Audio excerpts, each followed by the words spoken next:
అందరికీ నమస్తే అండి. Welcome back to tree media food.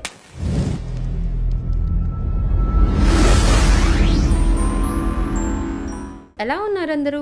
ఈరోజు నేను మీకు చాలా సింపుల్ లంచ్ బాక్స్ రెసిపీ చూపించబోతున్నానండి. ఒక్క మెతుకు కూడా మిగలకుండా లంచ్ బాక్స్ని తీసుకొచ్చేస్తారండి పిల్లలు.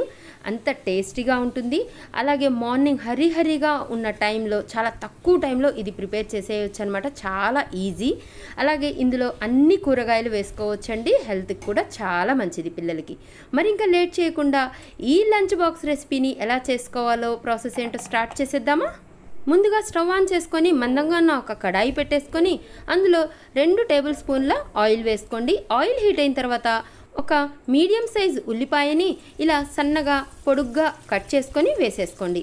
ఇది ఒక 10 సెకండ్ల పాటు ఫ్రై అయిన తర్వాత ఒక గుప్పెడు క్యారెట్ ముక్కల్ని అలాగే ఒక గుప్పెడు బంగాళదుంప ముక్కల్ని కూడా వేసేసుకోండి.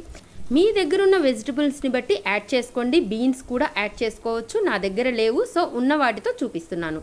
ఇవి కొంచెం త్వరగా వేగడానికి రుచికి సరిపడినంత ఉప్పు, ఒక పావు టీ స్పూన్ పసుపు, అలాగే ఒక హాఫ్ టీ స్పూన్ అల్లం వెల్లుల్లి పేస్ట్ వేసేసి 1 నిమిషం పాటు ఫ్రై చేసేసేయండి. ఇలా ఫ్రై చేసుకున్న తర్వాత ఒక పావు టీ స్పూన్ ధనియా పౌడర్, అలాగే ఒక పావు టీ స్పూన్ వేయించిన జీలకర్ర పొడి కూడా వేసేసి ఇంకొక 10 సెకండ్స్ పాటు ఫ్రై చేసేసుకొని ఒక గుప్పెడు క్యాప్సికమ్ ముక్కలు, అలాగే ఒక మీడియం సైజ్ టమాటా, 2 పచ్చిమిరపకాయలను కూడా ముక్కలుగా కట్ చేసుకొని యాడ్ చేసుకోండి. నా దగ్గర ఫ్రోజన్ మటర్ కూడా ఉన్నాయండి. ఇవి కూడా ఒక గుప్పెడు వేసేసాను. వీటన్నిటిని 1 నిమిషం పాటు ఫ్రై చేసేసుకోండి. మీడియం ఫ్లేమ్లో సిమ్లోకి మార్చుకుంటూ ఫ్రై చేసుకోండి. అప్పుడు ఆ కూరగాయలన్నీ బాగా మగ్గిపోతాయి, బాగా ఫ్రై అవుతాయి అన్నమాట.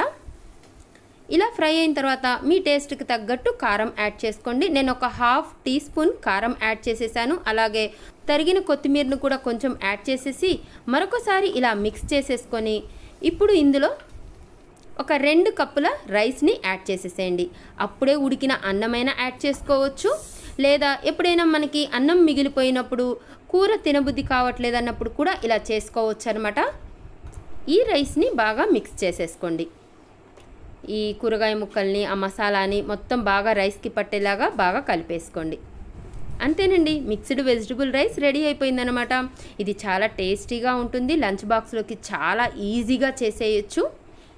దీంతో పాటు మీ పిల్లలకు నచ్చే ఐటమ్స్ ఏదైనా నంజుకోవడానికి పెట్టేసేయండి, లేదా ఇలా ఒక ఎగ్ అయినా పెట్టేసేయచ్చు అనమాట. చాలా ఈజీగా ఉంది కదూ. మీరు కూడా ట్రై చేయండి. ట్రై చేశాక ఎలా వచ్చిందో నాకు కింద కామెంట్ చేస్తారు కదూ. ఇలాంటి మరిన్ని హెల్దీ రెసిపీస్ కోసం మన ఛానల్ని సబ్స్క్రైబ్ చేయండి.